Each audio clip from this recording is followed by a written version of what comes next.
BC 750년 전후 시대에 북이스라엘에서 호세아라는 선지자가 활동하고 있었습니다.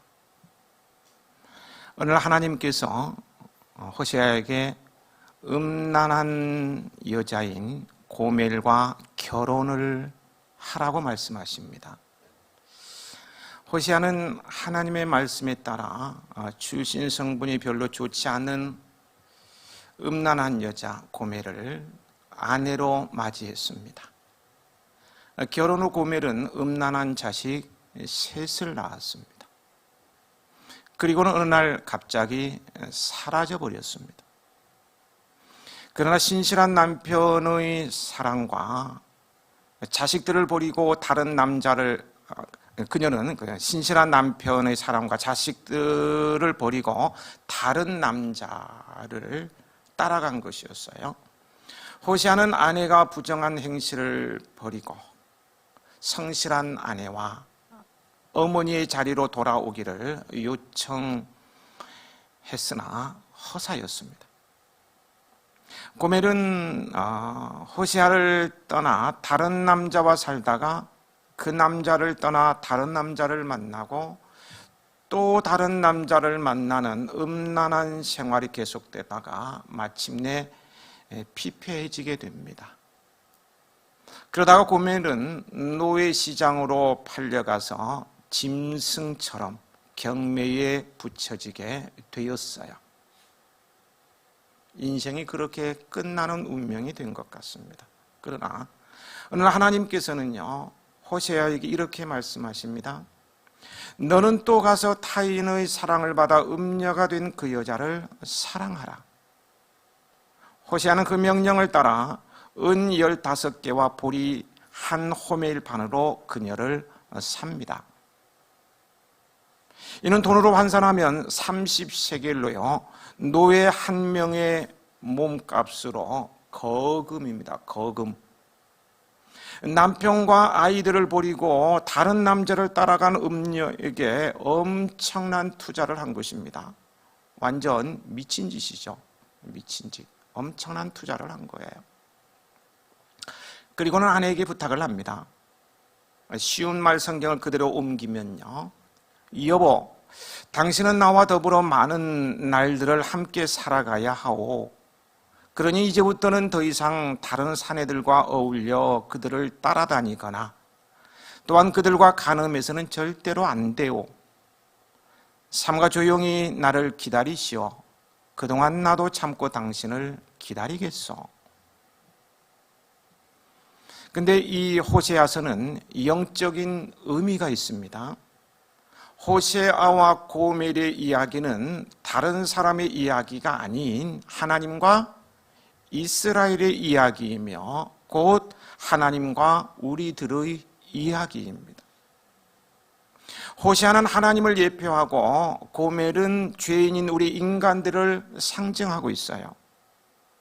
그리고 음란한 아내 고멜을 끝까지 포기하지 않고요, 엄청난 대가까지 하며 사랑한 호세아의 사랑이 바로 하나님의 사랑입니다.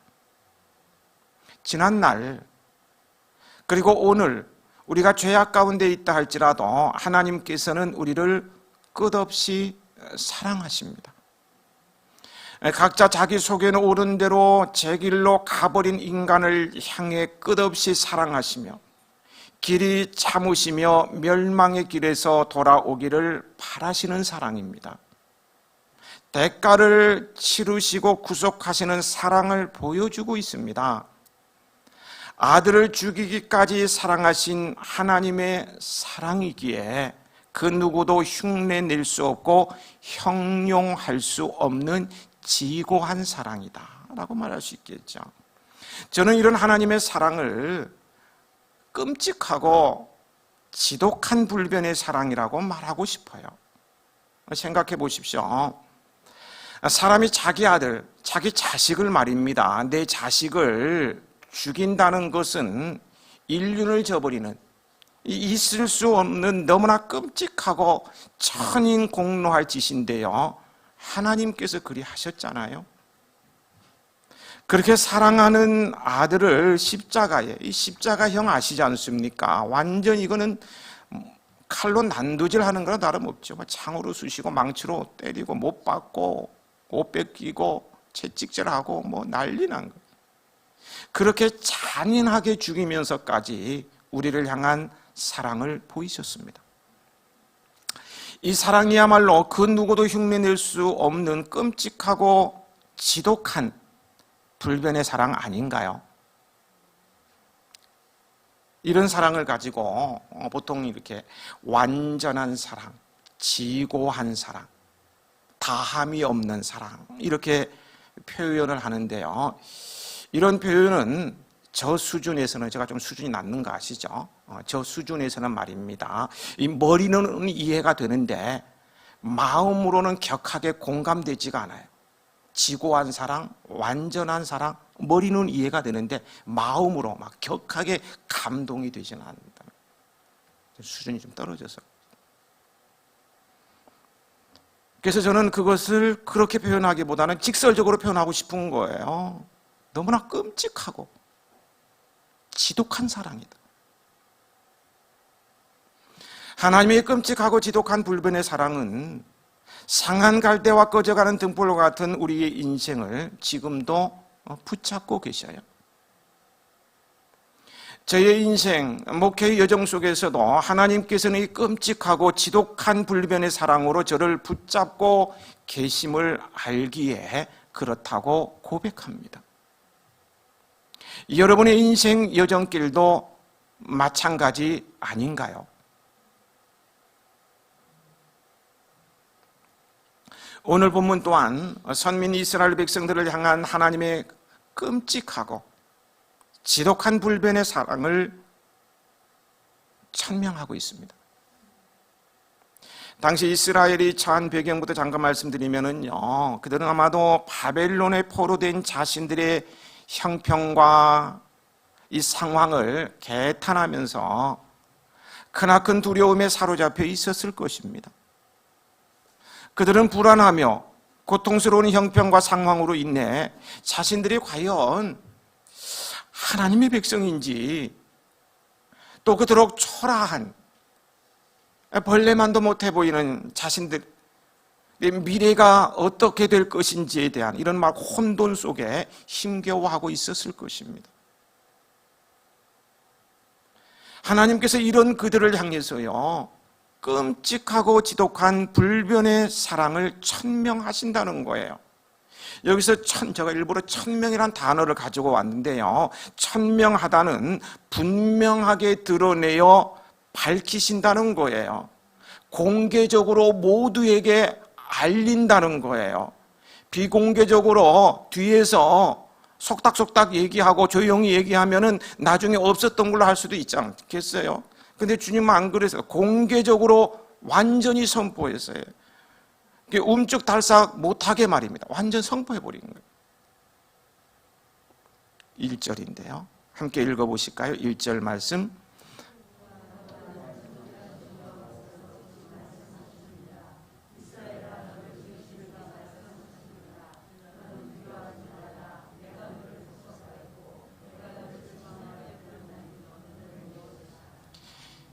여기 너는 두려워하지 말라. 여기 너는 두려워하지 말라는 말씀을 중심에 놓고, 한가운데 놓고 하나님의 끔찍하고 지독한 불변의 사랑을 헤아려 보겠습니다.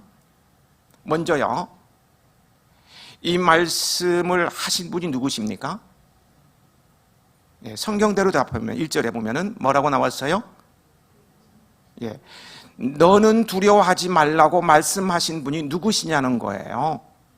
너를 창조하신 여호와, 너를 지으신 이라고 했습니다. 곧 무한한 능력과 권세를 가지신 전능하신 창조주 여호와 하나님이 말씀하셨습니다. 너는 두려워하지 말라. 이 말씀은 누구에게 하고 계십니까? 야곱아, 그리고 이스라엘아 라고 부르시면서 그들에게 말씀하셨어요. 야곱이란 발꿈치를 잡은 자, 속이는 자, 찬탈자, 빼앗는 자라는 의미예요. 이는 야곱이 약점과 허물이 많은 자로 하나님의 부르심과 사랑을 받기에는 합당하지 못한 자이지만, 도무지 자격이 없는 자이지만 하나님께서 일방적으로 그를 사랑하여 부르셨음을 상기시켜 주고 있습니다. 그래서 야곱아, 야곱아 이렇게 부르고 있는 거예요.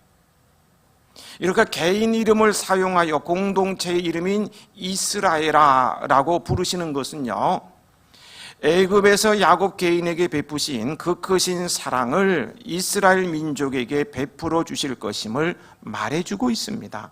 즉, 이스라엘 백성이 허물과 약점이 있다고 할지라도 그를 다 덮으시고 크신 사랑으로 구원하여 주실 것을 나타내고 있습니다. 그러므로 지금 현재 허물이 있고 약점이 있고 큰 죄를 지었고 정말 이 세상에 살만한 자격이 없는 그런 험악한 상황 가운데 있다 할지라도, 이 처한 상황이 너무너무 암울하더라도 너는 두려워하지 말라 라고 말씀하시는 거예요. 너는 두려워하지 말라. 이 말씀을요, 역으로 한번 생각해 보실까요? 그러면 지금 이스라엘 백성이 두려워하고 있다는 반증이에요. 지금 두려워하고 있으니까 두려워하지 말라 이렇게 말씀하시는 거잖아요. 두려움이 무엇입니까? 창세기 3장 10절에 두려움이란 말이 성경에서 가장 먼저 나옵니다. 하나님께서 아담에게 선악을 알게 하는 나무의 열매를 먹지 말라, 내가 먹는 날에는 반드시 죽으리라.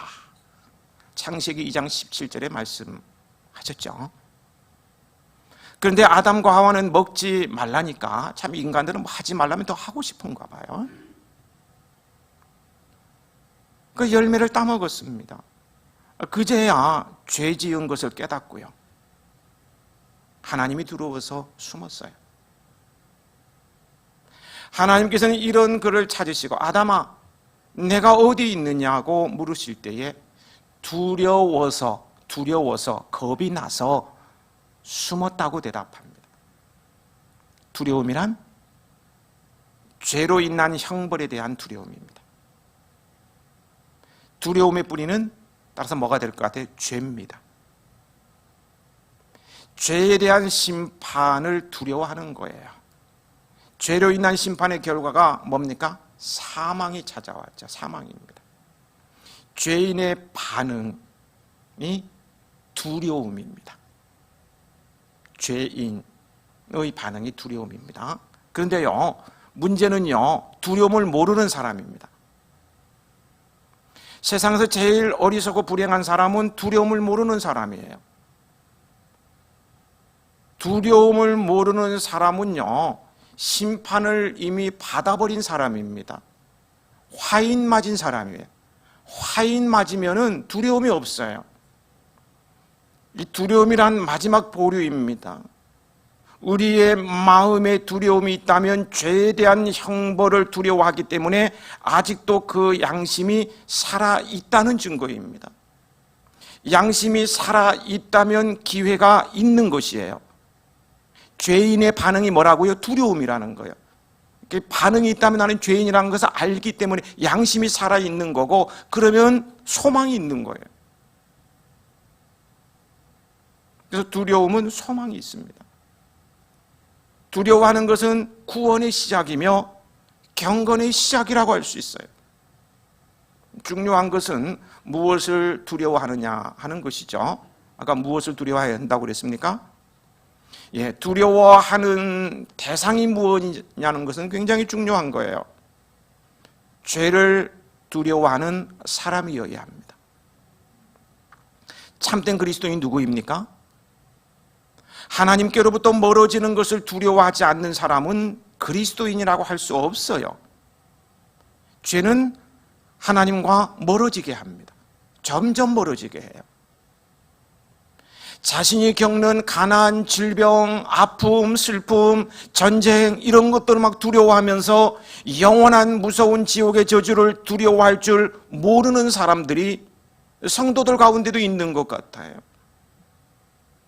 이거 심각한 문제인데요. 이스라엘 백성들이 하나님으로부터 무서운 책망을 듣고 두려워하고 있다는 것은 그들에게 소망이 있다는 증거입니다. 오늘날 하나님으로부터 책망의 말씀을 듣고 그에 대한 두려움이 있다면 용서와 사랑을 받을 가능성이 있다는 증거예요. 그러나 잘못에 대한 책망의 말씀을 들었을 때 두려움이 없다면 더 이상의 위로나 용서를 받을 수 없을 뿐 아니라 하늘로부터 내리는 은혜와 복도 받을 수 없어요. 말씀 앞에 두려움이 있어야 용서가 있고, 말씀 앞에 두려워할 줄 알아야 은혜도 있고 복도 누리게 되는 거예요. 두려워하는 이스라엘 백성들에게 하나님께서 두려워하지 말라고 말씀하셨어요. 두려워하지 않는 이스라엘 백성들에게가 아니고 두려워하는 이스라엘 백성, 죄로 인해서 두려워하는 이스라엘 백성들에게 두려워하지 말라 말씀하셨어요. 하나님은 죄에 대한 책망의 말씀을 듣고 자신의 죄를 깨닫고 두려워하는 성도들에게 오늘도 두려워하지 말라라고 말씀하십니다. 그분의 끔찍하고 지독한 불변의 사랑으로 함께 하실 것이기 때문입니다. 하나님은 이스라엘 백성들이 왜 두려워하지 않아도 되는가를 세 가지로 천명하십니다. 천명. 첫째는요, 내가 너를 구속하였다고 천명하셨습니다. 구속이란 노예 시장에서 노예나 종으로 얽매여 있는 사람을 위해 그의 주인에게 그에 해당하는 충분한 대가를 치르고 산 후에 그를 자유롭게 해방시켜 준다는 그런 의미가 있습니다. 하나님께서 이스라엘을 구속하기 위해서요, 어떻게 합니까? 무엇을 어떻게 했습니까? 3절이죠. 3절을 같이 읽어보실까요? 대저 나는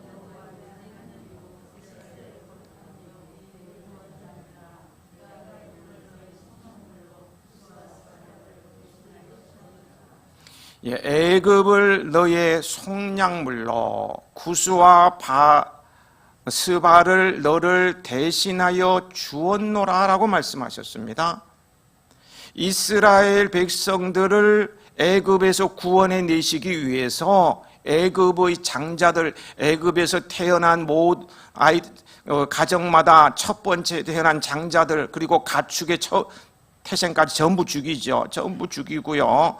또 바로의 군대를 홍해 바다에 수장시켜 버립니다. 몰살하셨습니다. 그리고 또 바벨론의 포로에서 이스라엘을 해방시켜 주셨어요. 이스라엘 백성들뿐 아니라 오늘의 성도들인 우리들을 죄에서 구속하시기 위해서요, 독생자 예수님을 속량물로 내어주셨어요. 그 사랑하는 독생자 예수님을, 아들을 우리를 위해서 십자가에 내놓으셔서 처참하게 죽게 만드셨다는 거예요. 그러니 우리를 절대로 버리실 수 없고요, 외면하지 못하십니다. 그 귀한 아드님까지 죽이셨는데 우리를 버리시겠어요? 외면하시겠어요? 그러실 수 없다는 거예요. 그러므로 두려워하지 마십시오. 두 번째, 내가 너를 지명하여 불렀나니 너는 내 것이라. 너는 내 것이라고 천명하십니다. 지명하여 불렀다는 말씀은 특별한 사랑을 가지고 특별한 목적을 위해 부르신 것을 의미합니다. 이스라엘을 지명하여 부르신 하나님은 열방과 다른 나라들을 속량물로 삼으시고 바벨론의 압제에서 이스라엘을 해방시키시고 너는 내 것이라고 하셨습니다. 지독한 사랑입니다. 오늘 우리에게도 같은 은혜를 주셨습니다. 특별한 사랑을 가지고 특별한 목적을 가지고 나를 지명하여 부르신, 왜 나를 불렀는지 모르겠어요. 잘나서 아니잖아요. 나를 그런데 지명하여 부르신 하나님께서는 나를 대신하여서 독생자 예수 그리스도를 속량물로 죽게 하시고 너는 내 것이라고 천명하여 주셨습니다. 너는 내 것이다, 너는 내 것이란 천명 속에는요, 우리를 향한 하나님의 모든 것이 다 들어있습니다. 천명이 뭐라고 했습니까? 드러나서 완전히 밝히는 거라고 했습니다. 모든 사람이 다 알도록 공개적으로 밝히는데요, 이 너는 내 것이라고 밝히는 이 하나님의 말씀 속에는요, 우리를 향한 하나님의 모든 것이 다 들어있다는 거예요. 하나님의 지켜주심, 하나님의 도와주심, 하나님의 사랑하심, 하나님의 위로하심, 하나님의 용서하심, 하나님의 함께하심, 그리고 우리를 구원하심, 이 모든 것이 너는 내 것이라, 이 천명 속에, 이 말씀 속에 몽땅 들어있다는 말씀입니다.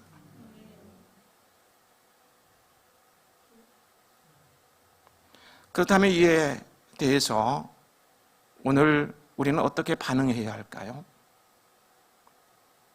너는 내 것이라, 너는 내 것이라고 말씀하시는 하나님 앞에, 그 말씀 앞에 여러분은 나는 하나님의 것입니다 고백하며 주님께 나아가시길 축복합니다. 하나님으로부터 지명하여 부름받아 하나님의 것이 된 우리에게 무슨 두려움이 있겠습니까? 세 번째는 4절입니다. 4절 말씀 함께 읽으시겠습니다.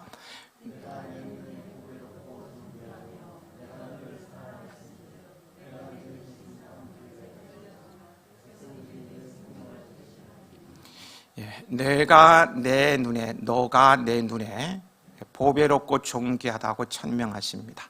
내가 내 눈에, 너가 나의 눈에.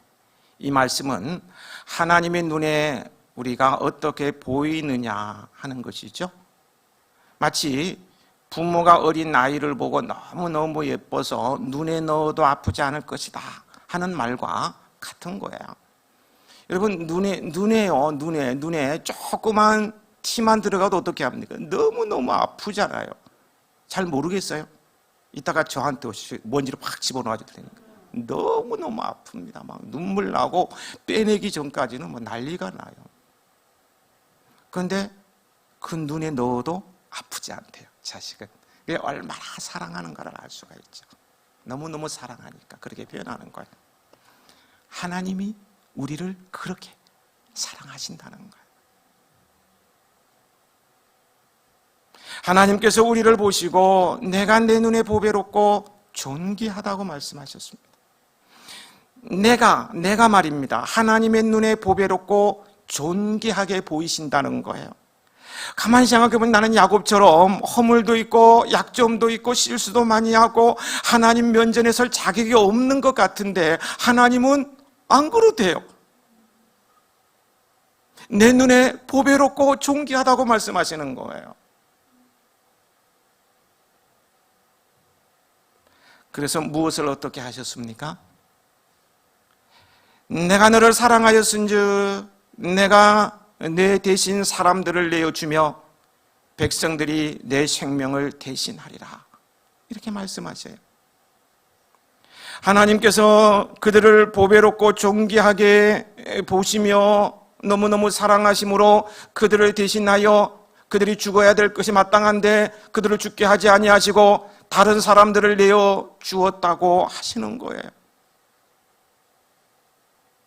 나를 구원하시기 위해 다른 사람들을 대신 죽음의 자리에 내어 주었다는 말씀입니다. 참 끔찍하고 지독한 사랑 아닙니까? 그렇다면 이스라엘 백성들이요, 하나님 앞에 예쁘게 보일 짓을 했기 때문에 그렇습니까? 예쁜 짓을 했느냐는 거예요. 그래서 예쁜 짓 하는 모습을 보니까 너무 사랑스러워서 내 눈에 넣어도 아프지 않다, 너무 내 눈에는 보배롭고 존귀하다, 이렇게 말씀하시느냐는 거예요. 아닙니다. 아니에요. 하나님을 배반하고요, 이방신을 섬김으로 하나님의 진노를 받아 지금 어떤 상황입니까? 바벨론의 포로가 되어가 있습니다. 엄청난 시련 속에 있어요. 하나님의 징계를 받고 있어요. 우리 역시 돌이켜보면요, 하나님 말씀도 잘 듣지 않았어요. 내 소견대로, 내 소견이 옳은 대로 행했어요. 내 잘난 맛에 살고 있어요. 그럼에도 불구하고 하나님은 그들에게, 이스라엘 백성들에게, 오늘 우리에게, 아니 나에게 내가 내 눈에 보배롭고 존귀하다고 천명하십니다. 천명하셔요. 하나님께서 이스라엘 백성들을 어느 만큼이나 좋아하시고 사랑하시는가를 알 수 있지 않습니까? 끔찍하고 지독하게 사랑하십니다. 오늘 우리를 향하여서도 마찬가지예요. 하나님의 눈에 오늘 저와 여러분이 보배롭고 존귀하여 독생자 예수 그리스도를 이 땅에 보내시고 우리의 죄값으로 십자가에 달려 죽으시게 하실 정도로 끔찍하게 사랑하십니다. 하나님의 눈에 나를 보배롭고 존귀하게 보신다. 생각하면 생각할수록 이보다 더 큰 사랑이 있을까요? 우리는 하나님의 최고의 사랑을 받았습니다. 이러한 하나님으로부터의 사랑을 받고 있기 때문에 더 이상 뭐 하지 말라? 두려워하지 말라고 하시는 거예요. 5절로 넘어가서요, 1절에 두려워하지 말라고 했지만 5절로 넘어가서 다시 한번 두려워하지 말라고 강하게 말씀하시면서 내가 너와 함께 하겠다고 하십니다. 어떤 상황 속에서도 함께 하신다는 말씀입니까? 2절로 거슬러 올라가 볼까요? 2절 말씀을 함께 읽으시겠습니다. 내가 물 가운데로 지날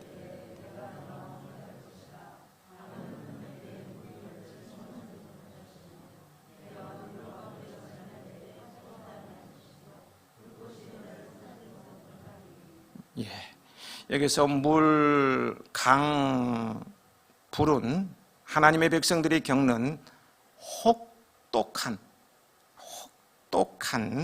고난을 의미하는 상징적인 표현들이라고 할 수 있습니다. 오늘 혹독한 고난을 받으시는 분들 계시면 이 말씀이 위로가 되시길 축복합니다. 근데 이들 각각은요, 혹독한 고난을 의미하는 상징적인 표현일 뿐만 아니라 이스라엘 자손들이 가나안으로 들어갈 때 경험하였던 홍해, 시퍼런 홍해 말입니다.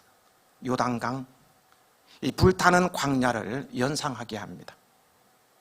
이스라엘 자손들은요, 애굽의 장자들을 속량물로 삼은 하나님의 구속으로 말미암아 애굽에서 노예 생활에서 해방되었어요. 포로 생활에서 벗어났어요. 하였지만 그렇다고 해서요, 그들에게 바로 가나안이라는 안식처가 주어진 것은 아니지 않습니까? 분명히 애굽의 모든 장자들이 죽어가면서 하나님께서 구속해 주셨어요. 해방했어요. 포로에서 벗어났어요. 자유함을 누렸어요.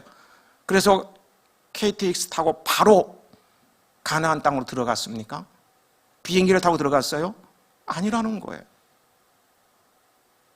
그들은 가나안 땅에 들어갈까지 수많은 시련을 만났어요. 40년간 말이에요. 그들은 애굽의 종살이에서 벗어나자마자 홍해라는 난관을 만나게 되었습니다. 와, 자유다, 와, 해방이다, 이러는 고구로 돌아간다는데 바다가 놓여, 시퍼런 바다, 그거 어떻게 건너갑니까? 비행기가 있습니까? 배가 있습니까? 뭐 걸어갈 수가 있습니까? 이제 다 끝나는 줄 알았어요. 아이고, 큰일 났다, 이제 끝났구나. 방법이 없었어요. 정말 방법이 없었습니다. 근데 하나님의 은혜로 이 홍해 문제가 해결됐어요. 그렇죠? 그래서 홍해를 극복하자.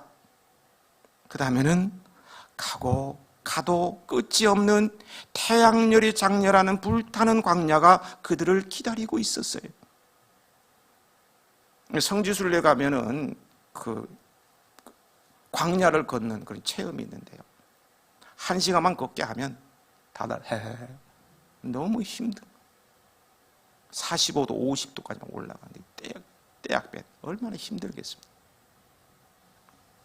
불타는 광야 맞습니다.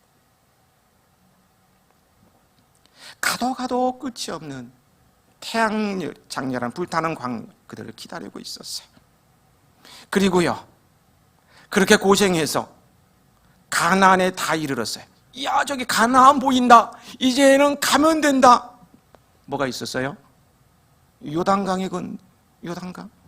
강물을 건널 재주가 없는 거예요. 또 참 기가 막히잖아요. 눈앞에 뻔히 보이는데 못 가요.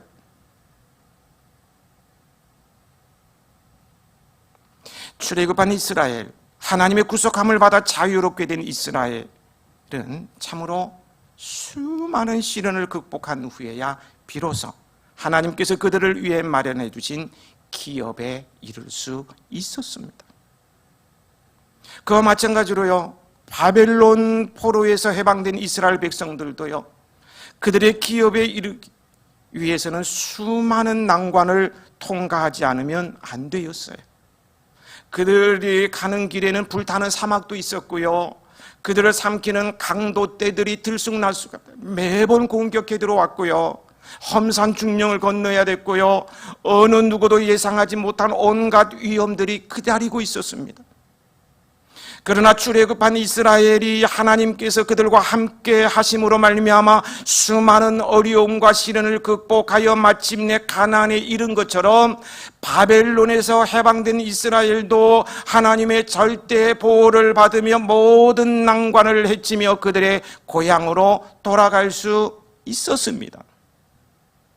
이는 성도된 우리들도 우리가 천국 본향으로 가는 신앙의 길에는 우리의 생명을 노리는 많은 위험들이 도사리고 있지만, 많은 난관들이 기다리고 있지만, 그럼에도 불구하고 안전하게 천국 본향에 이르게 될 것임을 말씀해 주는 거예요. 오늘 우리는 예수 그리스도를 성량물로 삼으신 하나님의 구속으로 말미암아 죄의 종로로 타며 죽음을 향해 치닫는 절망스러운 죄와 사망의 굴레에서 해방되어 천국 본향을 향하는 신앙의 길에 서게 되었습니다. 그런데 우리가 가는 이 신앙의 길은요, 곳곳에 우리의 구원의 생명을 뺏어르는 악한 요소들이 숨어 있어요. 사탄이 각 곳곳마다 함정을 파놓았어요.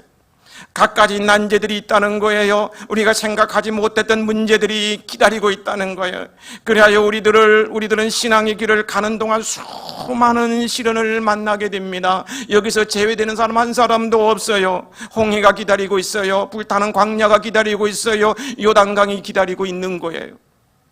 그러나 여러분, 신앙의 길을 가는 우리 성도들에게는 끔찍하고 지독한 불변의 사랑으로 우리를 돌보시는 임마누엘의 하나님이 함께 하심을 믿으시기 바랍니다. 주님은 우리와 세상 끝날까지 함께 하실 것을 약속하셨어요. 마태복음 28장 20절입니다. 히브리서 13장 5절에 보면은 내가 결코 너희를 버리지 아니하고 너희를 떠나지 아니하리라 약속하고 있습니다. 이렇게 우리와 함께 하시는 하나님은 모든 시련으로부터 우리를 안전하게 보호하십니다. 그래야 마침내 우리의 본향 천국에 이르게 하셔요. 기억하시기 바랍니다. 하나님이 함께 하시는 한 불같은 시험도 험한 물처럼 엄몰하는 위기도 우리를 어찌하지 못해요.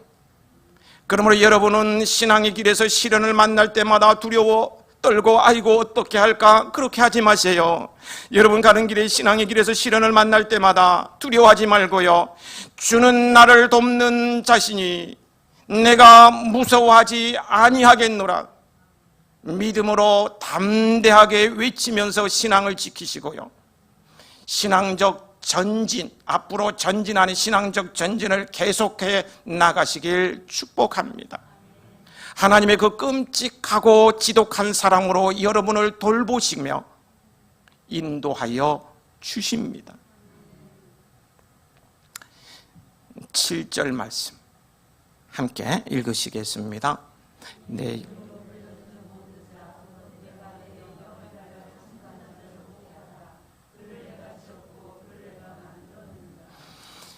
여기 내 이름으로 불러지는 모든 자란 만민 가운데 구원받은 하나님의 백성을 말하는 것이고요. 이 만민 속에는 당연히 오늘 저와 여러분이 포함되어 있습니다. 이처럼 우리를 불러 모으시는, 즉 구원하시는 이유는 무엇 때문입니까? 거기 무엇 때문이라 말하고 있어요? 하나님의 창조 목적에 따라 하나님의 영광을 드러내는 삶을 살도록 하는 데 있습니다. 이러한 목적에 비추어 볼 때요, 우리에게 구원과 관련된 중요한 진리를 가르쳐 줍니다. 구원이 무엇입니까? 구원은 원문상요, 잃었던 것을 되산다, 잃어버린 것을 되산다, 다시 산다, 이런 의미를 지니고 있습니다. 과거에 소유하고 있었으나 잃어버린 것을 대가를 지불하고 다시 회복한다는 그런 의미의 표현입니다. 하나님의 잃어버린 형상인 사랑을 회복하는 교회, 우리 교회가 방향성이 그렇죠. 거기 잃어버린 것을 회복한다는 그런 의미, 대가를 지불하고 말입니다. 그러므로요, 구원은 본래 하나님이 창조하신 목적을 회복하는 것이다 라고 정의할 수가 있습니다. 그리고 하나님께서 사람을 창조하신 목적은 하나님의 영광을 드러내고 그 영광스러움을 소리 높여 찬양하는 데 있습니다. 21절로 넘어가 보면요, 이 백성은 내가 나를 위하여 지었나니 나를 찬송하게 하려 함이니라. 이것이 사람이 지음받은 목적이고요, 사람의 존재 이유입니다. 여러분, 사람이 가장 행복할 수 있는 순간이 언제인지 아십니까? 가장 행복할 수 있는 순간, 그것은요, 자기가 있어야 할 자리를 알고 그 자리에서 자기에게 주어진 본분을 다할 때입니다. 어린아이는 어머니 품에 안겨서 잘 자라갈 때 행복합니다. 학생은 학교에서 자기에게 주어진 학업에 최선을 다하고 주변의 친구들과 원만한 관계를 맺고 꿈을 키우고 세상을 바르게 배워갈 때 행복한 거예요. 근데 요즘 너무 안타깝죠. 코로나로 인해서 초등학교 애들 1, 2학년들은 뭐 언어 발달 장애 뭐 이런 얘기들을 많이 하더라고요. 참 인성의 문제도 발생하고 참 안타깝습니다. 빨리 코로나가 끝나야 될 것 같습니다. 청년은 정해진 일터에서 혼신의 힘을 다해 열정적으로 일하며 자신의 꿈을 실제로 펼쳐나갈 때 행복하고요, 남편과 아내는 서로가 서로에게 속해 있음을 확인하고 건강하고 아름다운 가정을 꾸려나갈 때 행복합니다. 사람은 자신이 있어야 할 자리를 알고 그 자리에서 본분을 다할 때 행복한 거예요. 이와 마찬가지로 사람이 본질적인 행복이 중요하지 않습니까? 본질적으로 행복할 수 있는 것은 하나님 앞에서 그 본래 주어진 위치를 바르게 파악하고 하나님의 창조 목적에 부응하는 삶, 하나님의 섭리에 맞는 삶을 살아갈 때입니다. 그런데 하나님의 끔찍하고 지독한 불변의 사랑은 우리로 잃어버렸던 창조의 목적대로 우리를 완전히 회복시키셔서 하나님의 영광을 위해 살게 하십니다. 그러므로 여러분의 인생 가운데 어떤 고난이 닥친다 해도요, 어떤 어려움이 밀려온다 해도요, 정말 말하기도 힘든 창피한 어떤 상황들이 맞닥뜨린다 할지라도요, 너무너무 슬프고 아프다 할지라도요, 낙심하지 마십시오. 하나님은 모든 것을 창조하신 그 능력과 외아들까지 서슴없이 죽음의 자리에 내놓는 끔찍하고도 지독한 불변의 사랑으로 우리를 구속하시고 지명하여 불러주셔서 너는 내 것이라고 말씀하시고 보배롭고 존귀하게 여겨 주시기에 우리를 더 소중하게 빚으시고 더 온전한 모습으로 조성하셔서 하나님의 영광을 위해 살게 하십니다. 따라서 우리가 겪는 고난과 역경은 우리를 파멸의 자리로 몰아넣는 것이 아니고요, 우리가 너무너무 무가치하고 가치가 없어요. 무가치하고 굴욕을 당해야 마땅한 그런 존재에서 그렇게 하는 것이 아닙니다.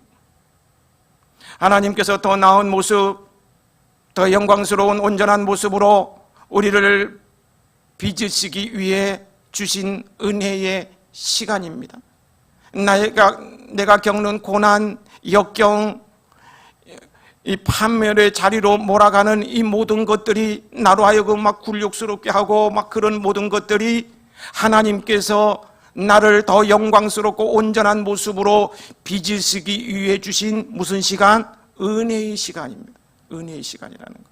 그래서 하나님의 영광을 노래하게 하십니다. 저는 이렇게 고백하며 오늘의 말씀을 마치고 싶습니다. 비록 하나님이 침묵하신다 할지라도 나는 나를 향하신 하나님의 끔찍하고 지독한 사랑에 변함이 없음을 믿노라. 주님의 끔찍하고 지독한 불변의 사랑에 매여 사는 행복한 나날들이 되시길 축복합니다.